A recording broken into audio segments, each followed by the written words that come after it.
Hello guys, welcome back to my channel. இன்றைக்கி நம்ம என்ன சம்மரி பார்க்க போகிறோம் அப்படின்னா, the adventures of Tom Sawyer. இதை எழுதினவங்க மார்க் ட்வைன். இந்த பர்டிகுலர் நாவல் 1876 பப்ளிஷ் பண்ணியிருக்கிறாங்க. இதோட ஜான்ரா அப்படின்னு பார்க்கும்போது இது ஒரு கம்மிங் ஆஃப் ஏஜ் நாவல். ஓகேவா, டாம் சேயர் அப்படின்ற பர்சனோட அட்வென்ச்சரஸ் எலமெண்ட் எல்லாமே இருக்கும். அண்ட் ஆல்சோ ஹியூமர் அண்ட் சட்டாரிக்கல் மேனர்லேயும் எழுதியிருப்பாங்க. இதோட டைம் பீரியட் அப்படின்னு பார்க்கும்போது 1840s நடக்கிற மாதிரி, அமெரிக்கன் சிவில் வாருக்கு முன்னாடி நடக்கிற மாதிரி கொடுத்துருப்பாங்க.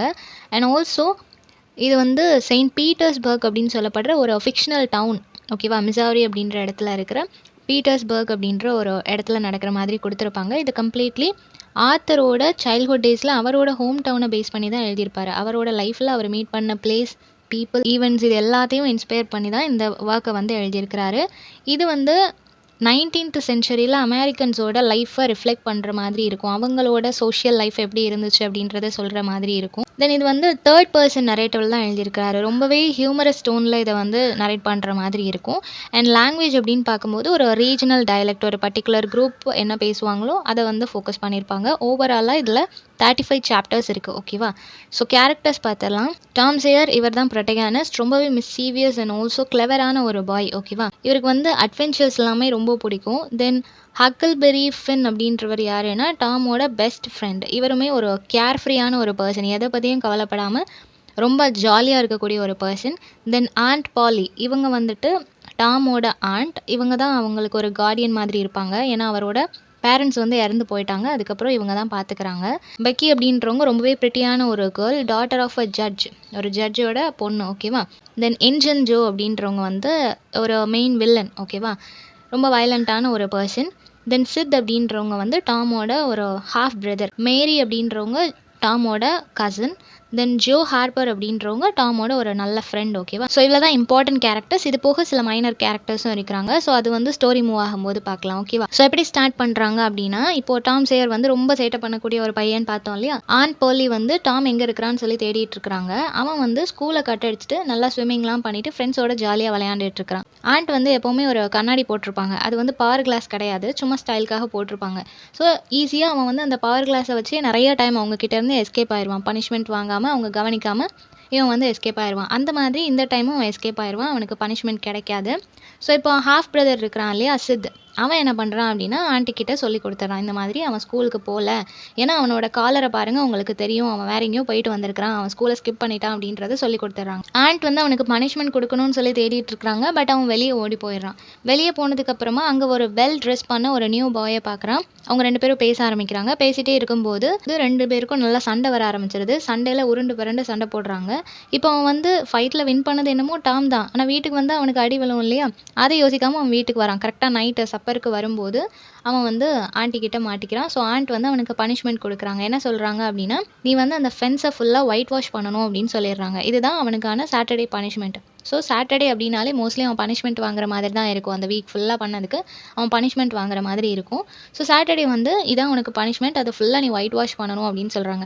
அது வந்து நல்ல ஹைட் அண்ட் வெயிட்டாக இருக்கக்கூடிய ஒரு ஃபென்ஸ். ஓகேவா, ஸோ அவனால் தனியாக அதை பண்ணவே முடியாது. தனியாக பண்ணானா கண்டிப்பாக 1 day எடுத்துக்கும். ஸோ அவன் உட்காந்து அதை க்ளீன் பண்ணிகிட்டு இருக்கும்போது என்னடா பண்ணுறதுன்னு யோசிச்சுட்டு இருப்பான். அப்போ அவன் வீட்டில் வேலை பார்க்குற ஜிம் அப்படின்ற ஒரு பர்சன் இருப்பான். அவன்கிட்ட கேட்குறான். பட் அவன் பண்ண மாட்டேன்னு சொல்லிடுறான். ஸோ இப்போ வந்து சரி ஏதாவது பண்ணணும்னு சொல்லி யோசிச்சுக்கிட்டே அதை க்ளீன் பண்ணிகிட்டு இருக்கிறான். அப்போ அவனோட ஃப்ரெண்ட்ஸ் எல்லாருமே வராங்க. அவங்க எல்லாரும் வந்ததும் இவன் அந்த ஃபென்ஸை வந்து க்ளீன் பண்ணுறத ரொம்ப ஜாலியாக பண்ணுற மாதிரி, அது ஒரு ப்ரிவிலேஜ்டு ஒர்க் மாதிரி அவன் சீன் போடுறான். இதை பார்த்த உடனே அந்த ஃப்ரெண்ட்ஸ் எல்லாருமே சரி நாங்களும் இதை பண்ணுறோம் அப்படின்னு சொல்லிட்டு அவங்க எல்லாரும் அவங்க கிட்ட இருந்த திங்ஸ் எல்லாத்தையும், லைக் மார்பிள்ஸ், ஆப்பிள்ஸ், இந்த மாதிரியான திங்ஸ் எல்லாம் அவன்கிட்ட கொடுத்துட்டு அவங்களும் சேர்ந்து அவனோட ஒர்க் பண்ணுறாங்க. ஸோ நிறைய பேர் ஒர்க் பண்ணுறதுனால சீக்கிரமே அதை க்ளீன் பண்ணிடுறாங்க. க்ளீன் பண்ணதுக்கப்புறமா இவன் போயிட்டு ஆண்ட் கிட்ட இன்ஃபார்ம் பண்ணுறான். இந்த மாதிரி நான் க்ளீன் பண்ணிட்டேன் அப்படின்னு சொன்னோடனே ஆண்ட்டுக்கு ஒரே ஆச்சரியமாக இருக்குது. இவ்வளோ பெரிய ஃபென்ஸை எப்படி இவன் தனியாக க்ளீன் பண்ண முடியும் அப்படின்னு சொல்லி யோசிச்சுட்டு இருக்கிறாங்க. தென் அவங்களுமே இவன் பண்ணிட்டான் அப்படின்றதுக்காக ஒரு ஆப்பிள் வந்து ஆஃபர் பண்ணுறாங்க. இப்போ அவனுக்கு நிறைய ட்ரெஷர் கிடச்சிருக்கு இல்லையா, அது எல்லாத்தையும் சேர்த்து வச்சுக்கிறான். அன்றைக்கி ஈவினிங் என்ன நடக்குது அப்படின்னா, டாம் வந்து வெளியே போகும்போது ஒரு கேர்ளை பார்க்குறான். அந்த கேர்ள் வந்து ரொம்பவே பியூட்டிஃபுல்லாக இருக்கிறா. அவள் பேர் பெக்கி. அந்த பொண்ணை பார்த்த உடனே இவனுக்கு வந்து லவ் இன்ட்ரெஸ்ட் ஆகிடுச்சு. ஆல்ரெடி அவனுக்கு ஒரு பொண்ணு பிடிச்சிருக்கும். அந்த பொண்ணு தான் இந்த ஏரியாலே ரொம்ப பியூட்டிஃபுல்லான பொண்ணு அப்படின்னு சொல்லி அவன் நினச்சிட்டு இருந்திருப்பான். பட் இவளை பார்த்ததுக்கு அப்புறமா இவன் மேலே அவனுக்கு இன்ட்ரெஸ்ட் வந்துடும். பட் அவள் வந்து இவனை கண்டுக்கவே மாட்டான். இவன் வந்து எவ்வளோ இம்ப்ரெஸ் பண்ண ட்ரை பண்ணாலும் அவள் ஜஸ்ட் யாரையோ பார்க்குற மாதிரி பார்த்துட்டு திரும்பிடுவா. ஒரு நாள் சண்டே என்ன நடக்குது அப்படின்னா, டாம் வந்து எப்போவுமே நிறைய ட்ரிக்ஸ் எல்லாம் பண்ணுவான். அவன் கூட உள்ள பசங்கள் எல்லாத்தையும் ஏமாற்றி அவங்க கிட்ட இருந்து எல்லாத்தையும் வாங்குறது எல்லாமே இவனுக்கு நல்லா தெரியும். ஸோ அவன் என்ன பண்ணியிருப்பான் அப்படின்னா, அவங்க சர்ச்சில் வந்து ஒரு ரூல் இருக்கும். என்ன அப்படின்னா, வேர்ஸ் படிக்கிறது. யார் ஒருத்தங்க நிறைய வேர்ஸ் கரெக்டாக படிச்சுட்டு வராங்களோ அவங்க எல்லாருக்கும் ஒரு டோக்கன் மாதிரி கொடுப்பாங்க. ஓகேவா? டாம் சேர் வந்து எவ்வளோ தான் ட்ரை பண்ணாலும் என்றைக்குமே அவனால் வேர்ஸ் படிக்கவே முடியாது. அவன் சாட்டர்டே ஃபுல்லாக ட்ரை பண்ணுவான், சண்டே எப்படியாவது சொல்லிடலான்னு சொல்லிட்டு. பட் அவனால் படிக்கவே முடியாது, அவனுக்கு மனப்பாடமே ஆகாது. ஸோ என்ன பிளான் பண்ணுறான் அப்படின்னா, இவனுக்கு நிறைய ட்ரெஷர் கிடச்சது இல்லையா, அது எல்லாத்தையும் நான் உங்ககிட்டயே திரும்ப தரேன், அதுக்கு பதிலாக நீங்கள் அந்த டோக்கன் எனக்கு தாங்கன்னு சொல்லிட்டு ஒவ்வொருத்தர்கிட்டயா ஒவ்வொன்றையாக கொடுத்து அந்த டோக்கனை வந்து எக்ஸ்சேஞ்ச் பண்ணிக்கிறான். இப்போ அவன்கிட்ட நிறைய டோக்கன் வந்ததுக்கு அப்புறமா இவன் இதை கொண்டு போய் சண்டே சர்ச்சில் கொடுக்கலாம் அப்படின்னு சொல்லி பிளான் பண்ணுறான். ஏன்னா யார்கிட்ட நிறையா டிக்கெட்ஸ் இருக்குதோ அவங்களுக்கு பைபிள் வந்து கிஃப்டாக கொடுப்பாங்க. ஸோ அந்த பைபிள் வந்து சர்ச்சில் எல்லோரும் முன்னாடி வாங்கும்போது ரொம்ப ப்ரௌடாக இருக்கும் இல்லையா. ஸோ அந்த ஒரு மொமெண்ட்காக இவன் வந்து எல்லாரையும் ஏமாற்றி வாங்கிடுறான். சர்ச்லேயும் அதே மாதிரி இவனுக்கு கொடுக்குறாங்க. அப்படி கொடுக்கும்போது இவன் தானே அது எல்லாத்தையும் வின் பண்ணியிருக்கிறான், நிறையா வேர்ஸ் எல்லாம் அவன் படிச்சிருப்பான் போலன்ட்டு. அங்கே கெஸ்ட்டாக வந்திருக்கிறவங்க வந்து டாம் கிட்ட ஒரு கொஷின் கேட்குறாங்க. ஃபர்ஸ்ட் 2 டிசிபிள்ஸ் யார் அப்படின்னு சொல்லி கேட்கும்போது இவன் வந்து டேவிட் அண்ட் கோலியாத் அப்படின்னு சொல்லிடுறான். ஸோ இதை கேட்ட உடனே எல்லாருக்குமே ஆச்சரியமாயிருது. இந்த வேர்ஸ் காம்படிஷனில் அவன் பைபிள் வின் பண்ணுறான், ஆனால் ஒரு சிம்பிளான எல்லாருக்கும் தெரிஞ்ச இந்த ஆன்சர் அவனுக்கு தெரியலையே அப்படின்னு சொல்லி எல்லாருக்குமே ரொம்ப வித்தியாசமாக ஃபீல் ஆகுது. நெக்ஸ்ட் டே என்ன ஆகுது அப்படின்னா, இவன் ஸ்கூலுக்கு வந்து லேட்டாக போகிறான். ஸோ லேட்டாக போனதுனால பனிஷ்மெண்ட் கொடுக்குறாங்க. ஸ்கூல் மாஸ்டர் என்ன சொல்லிடுறாங்க அப்படின்னா, நீ வந்துட்டு கேர்ள்ஸ் பக்கத்தில் உட்காரணும் அப்படின்னு சொல்லிடுறாங்க. இது வந்து அவனுக்கு ரொம்ப ஜாலியாயிருது. அவன் கரெக்டாக பெக்கி பக்கத்தில் போய் உட்காரான். அவகிட்ட பேச ட்ரை பண்ணிகிட்டே இருக்கிறான். பட் அவள் வந்து பேசவே இல்லை. ஒரு பாயிண்ட் ஆஃப் டைமில் இவன் வந்து நிறைய பிக்சர்ஸ் எல்லாமே ட்ரா பண்ணி அவளை என்டர்டெயின் பண்ண ட்ரை பண்ணிகிட்டே இருக்கிறான். அப்போ வந்து ஒரு பாயிண்டில் அவன் கன்வின்ஸ் ஆயிடுறா. 2 பேரும் பேச ஆரம்பிச்சிடுறாங்க. அப்போ இவன் வந்து என்ன சொல்கிறான் அப்படின்னா, நம்ம என்கேஜ் பண்ணிக்கலாம், நீயும் வேறு யாரையும் நீ லவ் பண்ணக்கூடாது, நானும் பண்ண மாட்டேன் அப்படின்னு சொல்லி 2 பேரும் சில்லியாக ஒரு ப்ராமிஸ் வந்து பண்ணிக்கிறாங்க. ஆஃப்டர்வர்ட்ஸ் பெக்கிக்கு என்ன தெரிய வருது அப்படின்னா, டாம் வந்துட்டு ஆமி லாரன்ஸ் அப்படின்ற பொண்ணை வந்து லவ் பண்ணியிருப்பான். அவங்க 2 பேரும் தான் என்கேஜ்டாக இருக்கிறாங்க அப்படின்றது வந்து இவளுக்கு தெரிய வரும். எப்படின்னா, டாம் வந்து ஒரு லெட்டர் எழுதுவான் பெக்கிக்கு. பட் அந்த லெட்டரில் வந்து அவள் பேர் போடுறதுக்கு பதிலாக ஆமி லாரன்ஸோட பேரை மென்ஷன் பண்ணிடுவான். இது பார்த்த உடனே பெக்கிக்கு பயங்கரமாக கோவம் வந்துடும். அதுக்கப்புறம் 2 பேரும் பேசிக்கவே மாட்டாங்க. டாம் என்னெல்லாமோ ட்ரை பண்ணுவான், அவளை கன்சோல் பண்ணணும், அவளை எப்படியாவது கன்வின்ஸ் பண்ணிடலான்னு சொல்லி ட்ரை பண்ணுவான். கிஃப்ட்ஸ் எல்லாமே ஆஃபர் பண்ணுவான். பட் எதுக்குமே அவள் வந்து கன்சிடரே பண்ண மாட்டாள். அவள் இக்னோர் பண்ணிகிட்டே இருப்பான். இது வந்து அவனுக்கு ரொம்பவே ஃபீல் ஆகும். நான் வந்து ஒருவேளை இறந்து போயிட்டேன்னா எல்லாருக்கும் அப்போ தான் என்னோட அருமை தெரியும் அப்படின்ற மாதிரி அவன் வந்து ரொம்ப ஃபீல் பண்ணிகிட்டு இருப்பான். இதை இவன் ஒரு நாள் ஃபின்னை வந்து மீட் பண்ணுறான். இந்த ஃபின் அப்படின்றவங்க கூட யாருமே சேரக்கூடாதுன்னு எல்லா குழந்தைங்களையும் அவங்களோட பேரண்ட்ஸ் வந்து வார்ன் பண்ணுவாங்க. அந்த பர்சனை ஒரு நாள் டாம் மீட் பண்ணுறான். அங்கே வந்து என்ன சொல்லியிருப்பான் அப்படின்னா, உனக்கு வந்து ஒரு மரு இருக்குது இல்லையா, இந்த மரு போகணும் அப்படின்னா நம்ம என்ன பண்ணணும்னா, நைட் டைமில் கிரேவ்யார்டுக்கு போகணும். ஒரு இறந்து போன பூனையை வந்து நம்ம கொண்டு போகணும். ஏன்னா நைட் டைமில் கிரேவ்யார்டில் இருக்கிற அந்த ஸ்பிரிட்ஸ் எல்லாமே வெளியே போகும். அப்போது இந்த பூனையோட ஸ்பிரிட்டும் போகும். அப்போவே நம்மளோட மருவும் மறைஞ்சு போயிடும். அதனால் நம்ம அந்த மாதிரி போனோம்னா தான் அது போகும், நீ வரியா அப்படின்னு சொல்லி கேட்ட உடனே டாமுக்குமே இதை எக்ஸ்பீரியன்ஸ் பண்ணணும், அவனுக்கு அட்வென்ச்சர் எல்லாம் பிடிக்கும் இல்லையா. அதுவும் இல்லாமல் அந்த மருவும் அவனுக்கு போகணும்னு நினைப்பான். ஸோ அதனால் நான் வரேன் அப்படின்னு சொல்லி அவன் அக்செப்ட் பண்ணிக்குவான். ஸோ இப்போ 2 பேரும் போகிறதா பிளான் பண்ணியிருப்பாங்க. அதே மாதிரி மிட் நைட்டில் கிரேவ்யார்டுக்கு போகிறாங்க. அங்கே வந்துட்டு யாரோ வர்ற மாதிரி இருக்குது. ஸோ 2 பேரும் என்ன பண்ணுறாங்க அப்படின்னா, ஒரு கிரேவ் ஸ்டோனுக்கு பின்னாடி ஒளிஞ்சுக்கிறாங்க. அங்கே ஒளிஞ்சதுக்கு அப்புறமா மஃப் பாட்டர் அங்கே வராரு, engine Joe and doctor Robinson 3 பேரும் வராங்க. இவங்க எதுக்காக வராங்க அப்படின்னா, அப்போ தான் ஃப்ரெஷ்ஷாக புதைச்ச ஒரு பர்சனோட ஸ்கல்லை வந்து எடுக்கணும் அப்படின்றதுக்காக அவங்க 3 பேர் வந்திருப்பாங்க. இப்போ அவங்க பேசிகிட்டே இருக்கும்போது அது சண்டே ஆகுது. அந்த சண்டேல டாக்டர் ராபின்சன் மட்டும் தனியாகவும் மற்ற 2 பேரும் ஒரு டீம் மாதிரி அவங்க சண்டை போட ஆரம்பிச்சிட்டாங்க. ஸோ சண்டேல வந்து என்ன நடக்குது அப்படின்னா, டாக்டர் ராபின்சனை தள்ளி விட்டுறாங்க. அப்போ இன்ஜின் ஜோ வந்து அவரை ஸ்டாப் பண்ணிடுறாரு. அவர் ஸ்டாப் பண்ணிட்டு மஃப் பாட்டர் தான் அவனை வந்து ஸ்டாப் பண்ண மாதிரி பிரிட்டன் பண்ணிடுறாரு. மஃப் பாட்டரும் நம்பிடுவார், நம்ம தான் ஸ்டாப் பண்ணிட்டோம் போல அப்படின்னு சொல்லி அவருமே நினச்சிட்டு இருப்பாரு. இவங்க 2 பேரும் ஒளிஞ்சிருந்து பார்த்துட்டு இருக்கிறாங்கல்ல, இவங்களுக்கு ரொம்ப பயமாயிரும். ஸோ இதுக்கப்புறம் நம்ம இங்கே இருக்க வேண்டாம் அப்படின்னு சொல்லிட்டு வேகமாக அந்த இடத்த விட்டு 2 பேரும் ஓடிடுவாங்க. ஓடி ஒரு இடத்துல போய் ஒளிஞ்சிருப்பாங்க. அப்போ என்ன பேசுவாங்க அப்படின்னா, இந்த விஷயத்தை யார்கிட்டையும் நம்ம சொல்லக்கூடாது, அப்படி சொன்னோம் அப்படின்னா நமக்கு தான் அது வந்து பேக் ஃபயர் ஆகும். ஏன்னா யாரை நம்ம காட்டி கொடுக்குறோமோ அவங்க வந்து நம்மளை கொலை பண்ணுறதுக்கு சான்ஸ் இருக்குது, அதனால நம்ம சொல்ல வேண்டாம் அப்படின்னு சொல்லிட்டு அந்த மரத்துக்கடியிலே இருந்து ஒரு ஓக் ட்ரீயோட பிரான்ச்சை முறித்து அதை வச்சு அவங்க கையில் பிளட்டு வர வச்சு ஒரு சத்தியம் ஒன்றும் பண்ணிப்பாங்க, நம்ம யார்கிட்டையும் சொல்லக்கூடாது அப்படின்னு சொல்லி சத்தியம் பண்ணிப்பாங்க. ஸோ அந்த சத்தியம் பண்ணதுக்கப்புறமா வீட்டுக்கு வந்துடுறாங்க. அங்கே நைட்டு வீட்டுக்கு வரும்போது அன்றைக்கும் அவன் வந்து ஆண்ட்டுக்கிட்ட பயங்கரமாக திட்டு வாங்குறான்.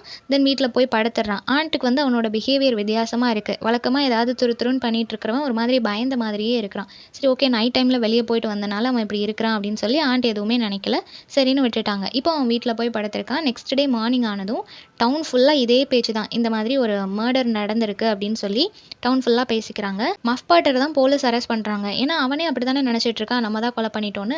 இப்போ டாம்க்கு வந்து ரொம்ப கில்ட்டாக ஃபீல் ஆகுது. ஏன்னா அவனுக்கு தெரியும் இல்லையா, இதை கொலையை பண்ணது இன்ஜன் ஜோ தான்.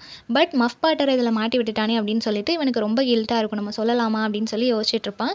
பட் அவனால் சொல்ல முடியாது. ஸோ இந்த ஒரு இன்சிடென்ட் வந்து அவனை பயங்கரமாக பாதிச்சிருக்கும். அவனால் நார்மலாகவே இருக்க முடியாது. எப்பவும் இருக்கிற அந்த ஒரு எந்தூசியாசம் அவன்கிட்ட இருக்காது. ரொம்ப டல்லாகவே எப்போவுமே இருப்பான். ஸோ இப்படி இருக்கும்போது அவன் ஸ்கூலுக்கு போகிறான். ஸ்கூல்லையும் பெக்கி வந்து அவனை ரொம்ப அவாய்ட் பண்ணுறா. அவள் பேசவே மாட்றா. ஸோ அது வந்து இவனுக்கு ரொம்ப ஹர்ட்டிங்காக இருக்குது. இந்த மாதிரி போயிட்டு இருக்கும்போது ஒரு நாள் பெக்கி வந்து என்ன பண்ணுறா அப்படின்னா, ஸ்கூல் மாஸ்டரோட புக்கில் வந்து ஒரு பேஜை ஸ்பாயில் பண்ணிடுறா. இதை பார்த்த உடனே பெக்கிக்கு ரொம்ப பயமாயிடுச்சு. சரி, நம்ம தான் பனிஷ்மெண்ட் வாங்க போகிறோம், நமக்கு ஏதோ நடக்க போகுது அப்படின்னு சொல்லிட்டு அவள் பயந்துட்டே இருக்கா. அப்போ டாம்க்கு வந்து இந்த விஷயம் தெரிஞ்ச உடனே அவன் என்ன பண்ணுறான் அப்படின்னா, நான் தான் இதை பண்ணேன் அப்படின்னு சொல்லி அந்த ப்ளேமை அவன் ஏற்றுக்கிறான். ஸ்கூல் மாஸ்டர் கிட்ட அவனுக்கு பனிஷ்மெண்ட் கிடைக்குது. ஸோ இது வந்து பெக்கியை மெல்ட் பண்ண வைக்குது. ஸோ பெக்கி வந்துட்டு அவன்கிட்ட பேச ஆரம்பிக்கிறா. 2 பேரும் அகெயின் ஒரு நார்மலான ஃப்ரெண்ட்ஸ் மாதிரி ஆயிட்டாங்க.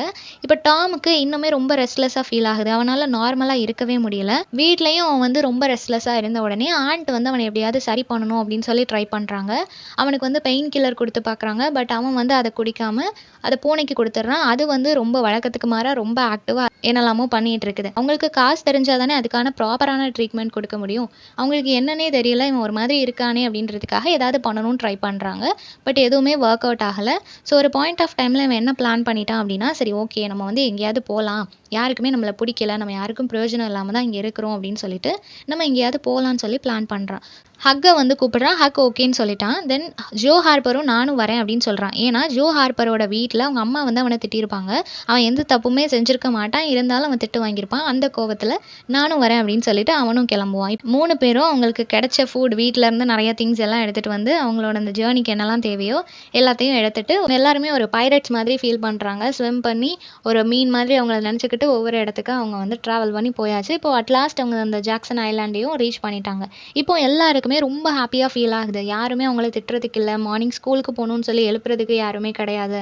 அவங்க எல்லாரும் ரொம்ப ஹாப்பியாக என்ஜாய் பண்ணுறாங்க. கிடைச்சதை சாப்பிட்டுட்டு நிம்மதியாக தூங்கி முடிச்சு ரொம்ப ஹாப்பியாக 3 பேர் அங்கே இருக்கிறாங்க. பட் வெரி சூன் அவங்களுக்கு ஹோம் சிக் வந்துடுச்சு. வீட்டுக்கு போகணும் அப்படின்ற மாதிரி டாமை தவிர மற்ற 2 பேருக்குமே தேட ஆரம்பிச்சுட்டு, அதில் ஜோ வந்து ரொம்ப ஃபீல் பண்ணிட்டு இருக்கிறான், நான் வீட்டுக்கு போகணும் அப்படின்னு சொல்லிட்டு. பட் டாம் வந்து இல்லை, நம்ம இப்போ தான் வந்திருக்கிறோம், உடனே போனால் நல்லா இருக்காது, கொஞ்சம் வெயிட் பண்ணுங்க அப்படின்னு சொல்லி அவங்கள கன்சோல் பண்ணுறான். இப்போ டாம் என்ன பிளான் பண்ணுறான் அப்படின்னா, சரி நம்ம இங்கே வந்துட்டோம், அங்கே என்ன நிலவரம் அப்படின்னு சொல்லி நம்ம தெரிஞ்சுக்கணும் அப்படின்னு சொல்லிட்டு அன்னைக்கு நைட் இவங்க 2 பேரும் தூங்கிட்டு இருக்கும்போது ஒரு லெட்டர் மாதிரி அவங்களுக்கு எழுதி வச்சுட்டு, நான் வந்து அங்கே போய் பார்த்துட்டு வரேன் அப்படின்னு சொல்லி எழுதி வச்சுட்டு அங்கே கிளம்புறான். டவுனுக்கு போனாலும் ஆண்டோட வீட்டில் ஒரு லெட்டர் மாதிரி எழுதி வைக்கணும், நீங்கள் எல்லாரும் எங்களை டார்ச்சர் பண்ணுறதுனால தான் நாங்கள் இங்கே இருக்கிறோம்னு சொல்லி எழுதி வைக்கணுன்ற மாதிரி இவன் நினச்சிருப்பான். பட் அங்கே போனதுக்கப்புறமா பேரண்ட்ஸும் வீட்டில் ஒன்றா இருந்து பேசுகிறத இவன் ஓவர் ஹியர் பண்ணுவான். அவங்க என்ன பேசுவாங்க அப்படின்னா, நம்ம பசங்க வந்து இறந்து போயிட்டாங்கன்றது நமக்கு தெரிஞ்சு போச்சு, இப்படியெல்லாம் நடந்திருக்கவே கூடாது அப்படின்னு சொல்லி எல்லாருமே நல்ல பசங்க தான், ஏதாவது சேட்டை பண்ணுவாங்க ஆனால் நல்ல பசங்க அப்படின்னு சொல்லி ரொம்ப பாசிட்டிவாக 3 பேருமே பேசிகிட்டு இருப்பாங்க. ரொம்ப ஃபீல் பண்ணிகிட்டு இருப்பாங்க. இதை பார்த்த உடனே டாம் வந்து அந்த ஒரு லெட்டர் எழுதி வைக்கணும்னு நினச்சாலே அதை வைக்காமலே அங்கே வந்துடுவான். ஆக்சுவலாக ஊருக்குள்ளே என்ன பேச்சு அப்படின்னா, இவங்க 3 பேருமே தண்ணியில் மூழ்கி இறந்து போயிட்டாங்க அப்படின்னு நினச்சிப்பாங்க. ஏன்னா ஒரு போட் வந்து டேமேஜ் ஆகி கடலில் முங்கி இருக்கிறத எல்லாருமே பார்த்துருப்பாங்க. நைட்டில் இருந்தே அவங்கள காணும், ஒரு போட் இந்த மாதிரி கிடக்குன்னா 3 பேருமே இறந்து போயிட்டாங்க அப்படின்ற மாதிரி இவங்களே டிசைட் பண்ணிடுவாங்க. ஸோ இதை கேட்டுட்டு டாம் வந்து இப்போ இங்கே வந்துடுறான். பட் இவங்க கிட்ட இன்ஃபார்ம் பண்ணவே இல்லை. இன்ஃபார்ம் பண்ணாமல் நம்ம வந்து வீட்டுக்கு போகலாம் அப்படின்ற மாதிரி இவங்க பிளான் பண்ணுறாங்க. பட் நம்ம என்னைக்கு போனோம்னா சண்டே போவோம், நம்ம வந்த உடனே போனோம்னா அது வந்து ஒரு த்ரில்லாக இருக்காது, நம்ம சண்டே போனோம்னா தான் கரெக்டாக இருக்கும் அப்படின்னு சொல்லி டாம் சொல்கிறான். இவங்களும் சரி ஓகே அப்படின்னு சொல்கிறாங்க. இப்போ சண்டே வந்து இவங்க 3 பேருக்கும் சர்ச்சில் ஃபியூனரல் நடக்குது. அவங்களோட ஃபோட்டோ மட்டும் வச்சு, ஏன்னா டெட் பாடி கிடைக்கல இல்லையா, ஸோ அதனால ஃபோட்டோ வச்சு ஃபியூனரல் நடக்குது. அந்த ஃபியூனரல் அப்போ இவங்க அந்த சர்ச்சில் உள்ளே என்டர் ஆகுறாங்க. இவங்கள பார்த்த உடனே எல்லாருக்குமே ரொம்ப சந்தோஷமாக இருக்குது. இவங்க ஒரு ஹீரோஸ் மாதிரி வராங்களே, லைஃப்பை வந்துட்டு வின் பண்ணிட்டு வந்திருக்கிறாங்களே அப்படின்னு சொல்லிட்டு எல்லாருமே ஆச்சரியமாக பார்க்குறாங்க, ரொம்ப செலிப்ரேட் பண்ணுறாங்க. டாமோட ஆண்டி அண்ட் ஜோவோட அம்மா 2 பேருமே அவங்க 2 பேரையும் ஹக் பண்ணுறாங்க.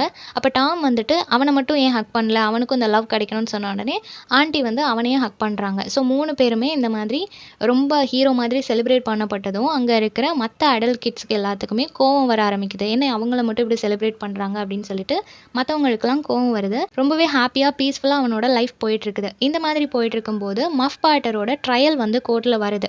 ஓகேவா?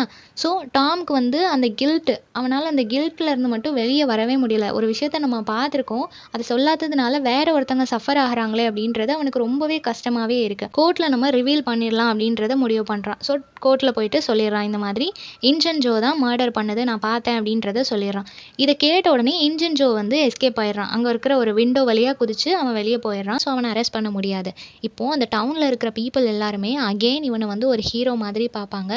எல்லாருக்கும் ஒரு பயமும் இருக்கும். ஸோ ஜோவை வந்து நம்ம நல்ல பர்சன் அப்படின்னு நினச்சோமே, ஆனால் அவன் தான் கொலை பண்ணியிருக்கிறான் அப்படின்னு சொல்லிட்டு அவன் மேலே எல்லாருக்கும் ஒரு பயம் இருக்கும். டாமுக்குமே ஒரு பயம் இருக்கும், என்றைக்கும் நம்மளை வந்து கொலை பண்ணிடுவானோ அப்படின்னு சொல்லிட்டு அவன் ஈவினிங் டைம்லலாம் வெளியே போகாமலே இருப்பான். இந்த மாதிரி போயிட்டு இருக்கும்போது ஒரு நாள் டாம் அண்ட் ஹக் வந்து என்ன பிளான் பண்ணுவாங்க அப்படின்னா, அகெயின் நம்ம வந்து ஒரு அட்வென்ச்சர் பண்ணுவோம். லாஸ்ட் டைம் நம்ம பைரட் மாதிரி சீ வாயேஜ் போனோம் இல்லையா, இந்த டைம் வந்து நம்ம ட்ரெஷர் ஏதாவது கிடைக்குதான்னு சொல்லி தேடுவோம் அப்படின்னு சொல்லி முடிவு பண்ணுறாங்க. ஓல்டு ட்ரீஸ் கடையில் தான் இந்த மாதிரி ட்ரெஷர் பாக்ஸ் எல்லாமே வச்சுருப்பாங்க அப்படின்னு சொல்லிட்டு நிறைய ஓல்டு ட்ரீஸ் கீழே தேடுறாங்க. பட் எதுவுமே கிடைக்கல. தென் என்ன முடிவு பண்ணுறாங்க அப்படின்னா, பழைய வீடுலாம் இருக்கும் இல்லையா, அதுக்குள்ளே ஏதாவது வச்சுருப்பாங்க அப்படின்னு சொல்லிட்டு ஒரு வீட்டுக்குள்ளே போகிறதுக்கு முடிவு பண்ணுறாங்க. ஒரு நாள் ஃப்ரைடே போகலான்னு முடிவு பண்ணுறாங்க. பட் ஃப்ரைடே வந்து அவங்கள பொறுத்த வரைக்கும் நல்ல டே கிடையாது. அதனால நெக்ஸ்ட் டே சாட்டர்டே நைட்டு வந்துட்டு அவங்க போகலாம் அப்படின்னு சொல்லிட்டு அந்த வீட்டுக்குள்ளே போகிறாங்க. அங்கே தோண்டுறதுக்காக நிறைய டூல்ஸ் எல்லாம் கொண்டு வந்து தோண்ட ஸ்டார்ட் பண்ணும்போது ஏதோ சத்தம் கேட்குதுன்னு சொல்லி உள்ளே போய் ஒளிஞ்சுக்கிறாங்க. அப்படி அவங்க ஒளிஞ்சுக்கிட்டதுக்கப்புறம் அங்கே யார் வரா அப்படின்னா, இன்ஜன் ஜோவும் இன்னொரு பர்சனும் வராங்க. ஸோ அவங்க 2 பேரும் வந்து அங்கே பேசிகிட்டு இருக்கிறத இவங்க 2 பேரும் ஒளிஞ்சிருந்து கேட்குறாங்க. அவங்க 2 பேரும் விடோ டக்ளஸை வந்துட்டு தாக்கணும், அவங்களுக்கு ரிவெஞ்ச் எடுக்கணும் அப்படின்ற மாதிரியும் பேசிக்கிறாங்க. ஸோ அப்போ டாமும் ஹக்கும் என்ன நினைப்பாங்க அப்படின்னா, அவங்கள நம்ம தான் சேவ் பண்ணணும் அப்படின்னு சொல்லி இவங்க நினைப்பாங்க. இப்போ அவங்க 2 பேருமே இவங்க நினச்ச மாதிரி அந்த இடத்துல இருந்தே ஒரு ட்ரெஷரை தோண்டி எடுப்பாங்க. அதுக்குள்ளே நிறைய கோல்டு, சில்வர் எல்லாமே இருக்கும். இதை பார்த்த உடனே டாம் வந்து எப்படியாவது நம்ம இதை எடுத்துடணும் அப்படின்னு சொல்லி முடிவு பண்ணுவான். பட் அவங்க 2 பேரும் பக்கத்தில் இருக்கிற டூல்ஸ் எல்லாம் பார்த்து நமக்கு முன்னாடியே இங்கே யாரோ வந்திருக்கிறாங்க அப்படின்றத அவங்க தெரிஞ்சுப்பாங்க. ஸோ யாருன்னு சொல்லி கண்டுபிடிக்கலான்னு எல்லா இடமும் தேடும்போது அந்த வீடு வந்து ரொம்ப ஆட ஆரம்பிச்சிடும். ஸோ அது வந்து கீழே விழப்போதோ அப்படின்னு சொல்லி பயந்துட்டு ஜோவும் அவர் கூட வந்த பர்சனும் வெளியே போயிடுவாங்க. ஒரு கோட் வேர்டு ஒன்று 2 அப்படின்னு சொல்லிட்டு அவங்க அங்கேருந்து வெளியே போவாங்க. ஸோ 2 அப்படின்றது என்னவா இருக்கும்னு சொல்லி டாமும் ஹக்கும் யோசிச்சுட்டே இருப்பாங்க. அவங்க என்ன பிளான் பண்ணுவாங்க அப்படின்னா, நம்ம ஊரை வந்து 2ஆக மட்டும் தான் பிரிச்சிருக்கிறாங்க இல்லையா. ஸோ 2 அப்படின்றது செகண்ட் ஏரியாவை தான் அவங்க மீன் பண்ணியிருப்பாங்க. ஸோ அங்கே தான் இந்த ட்ரெஷர் பாக்ஸை வைக்க போகிறாங்க, நம்ம போய் எடுத்துடலாம் அப்படின்ற மாதிரி பிளான் பண்ணிட்டு இருக்காங்க. ஸோ அதை எடுக்க பிளான் பண்ணிட்டு இருக்கிற சமயத்தில் டாம் வந்து பெக்கியோட ஒரு பிக்னிக் போகலாம் அப்படின்னு சொல்லி பிளான் பண்ணுறாங்க. ஒரு கேவுக்கு போகிறாங்க. அங்கே போயிருக்கும்போது இவங்க அந்த ட்ரெஷர் பாக்ஸை தேடுறதும் நடந்துட்டுருக்கு. இன்னொரு பக்கம் அந்த டக்ளஸ் அப்படின்ற விடோ உமனை அட்டாக் பண்ணணும்னு நினச்சாங்க இல்லையா, அதை வந்து ஹக் வந்து தடுத்துருவார். அவங்க கிட்ட ஆல்ரெடி இன்ஃபார்ம் பண்ணியிருப்பாரு. ஸோ அவங்க சேஃபாக இருந்திருப்பாங்க. பட் அப்போவுமே அவங்களால இன்ஜன் ஜோவை பிடிக்க முடிஞ்சிருக்காது. பட் அவங்க சேஃபாக இருந்ததுக்காக ஹக்கு வந்து தேங்க்ஸ் சொல்லுவாங்க. ஸோ இந்த மாதிரியான டைமில் டாம் இப்போ பிக்னிக் போயிருக்கிறாரு இல்லையா பெக்கியோட, அங்கே வந்து இவங்க மாட்டிக்குவாங்க. அந்த ஒரு கேவ் கிட்ட போவாங்க. அந்த கேவ் வந்து ஆல்ரெடி சீல் பண்ணியிருக்கும். ஸோ அவங்களால வெளியே வர முடியாது. ஸோ ரொம்ப வீக் ஆயிடுவாங்க. எப்படா வெளியே வர அப்படின்னு சொல்லி பார்த்துட்டு இருக்கும்போது அவங்களுக்கு சின்னதாக ஒரு கேப் ஒன்று தெரியும். ஸோ அந்த வழியாக வெளியே வந்துடலாம் அப்படின்னு சொல்லி வெளியே போவாங்க. அந்த டைமில் தான் டாம் வந்துட்டு அந்த இன்ஜன் ஜோ அங்கே மாட்டிகிட்டு இருக்கிறத பார்க்குறாரு. ஸோ அவன் வந்து ஆல்ரெடி இந்த கேவுக்கு வந்திருக்கிறான். தண்ணி எதுவுமே இல்லாமல் அவன் இறந்து போயிருக்கிறான் அப்படின்றது அவனுக்கு தெரிய வருது. ஸோ உள்ளே பார்த்தா அங்கே ஒரு கிராஸ் சிம்பிள் மாதிரி இருக்குது. அங்கே என்ன இருக்குன்னு சொல்லி பார்த்தா அங்கே தான் அந்த ட்ரெஷர் பாக்ஸ் வந்து இருக்கும். ஸோ இவனுக்கு வந்து தெரிஞ்சிருது அவன் இதை இங்கே வைக்கிறதுக்கு தான் வந்திருக்கிறான். ஸோ அவன் இங்கே மாட்டிக்கிட்டான், இறந்து போயிட்டான் அப்படின்றது தெரிஞ்சிருச்சு. ஸோ இப்போ டாம் அண்ட் பெக்கி வந்து வெளியே போயிட்டு அவங்க ஊருக்கு சேஃபாக போனதுக்கு அப்புறமா டாம் அண்ட் ஹக் வந்து இங்கே வராங்க. வந்து கரெக்டாக அந்த ட்ரெஷர் பாக்ஸை ஓப்பன் பண்ணிடுறாங்க. அதை ஃபுல்லாக எடுத்துக்கிறாங்க. இப்போ 2 பேருமே ஒரு வெல்த்தியான பர்சனாக மாறியாச்சு. இவங்க ஊருக்கு வந்ததுக்கு அப்புறமா அந்த விடோ டக்ளஸ் வந்துட்டு ஹக்கை நான் அடாப்ட் பண்ணிக்கிறேன் அப்படின்னு சொல்கிறாங்க. அவர் ஒரு சிவிலைஸ்டு பர்சனாக நான் மாற்றுறேன், எல்லாரும் சொல்கிற மாதிரி இல்லாமல் ஒரு நல்ல பையனாக அவன் வளருவான் அப்படின்னு சொல்லி அவங்க சொல்கிறாங்க. ஆனால் ஹக்கு வந்து இந்த லைஃபே பிடிக்கல. இந்த ரூல்ஸாக இருக்கட்டும், அவங்களோட கிளாத்ஸ், அவங்களோட மேனர் எதுவுமே அவனுக்கு பிடிக்கல. ஸோ அவன் அகெயின் அங்கேருந்து ஓடி போயிடுறான். அப்போ டாம் வந்து அவனுக்கு அட்வைஸ் பண்ணுறான், நீ இப்போ வந்து ஒரு வெல்த்தியான பர்சன், உனக்கு ஒரு நல்ல ஃபேமிலியும் கிடைக்குது அப்படின்றப்போ நீ இதை யூட்டிலைஸ் பண்ணிக்கணும், நீ ஒரு பெட்டர் பர்சனாக வளரணும் அப்படின்னு சொல்லிட்டு இவன் அட்வைஸ் பண்ணுறான். ஸோ நாவல் வந்து எண்ட் ஆகும்போது 2 பேருமே ஒரு வெல்த்தியான நல்ல லைஃப்பை லீட் பண்ண போகிறாங்க. இதுக்கப்புறம் நிறைய அட்வென்ச்சர்ஸ் நம்ம பண்ணலாம் அப்படின்னு சொல்லி ஒரு ட்ரீமோட இந்த நாவலை வந்து முடிக்கிறாங்க. ஸோ இந்த சம்மரி எல்லாருக்கும் புரிஞ்சிருக்கும்னு நினைக்கிறேன். நெக்ஸ்ட் என்ன டாப்பிக்கில் வீடியோ போடலான்னு சொல்லி கமெண்ட் பண்ணுங்கள். தேங்க்யூ ஃபார் வாட்சிங்.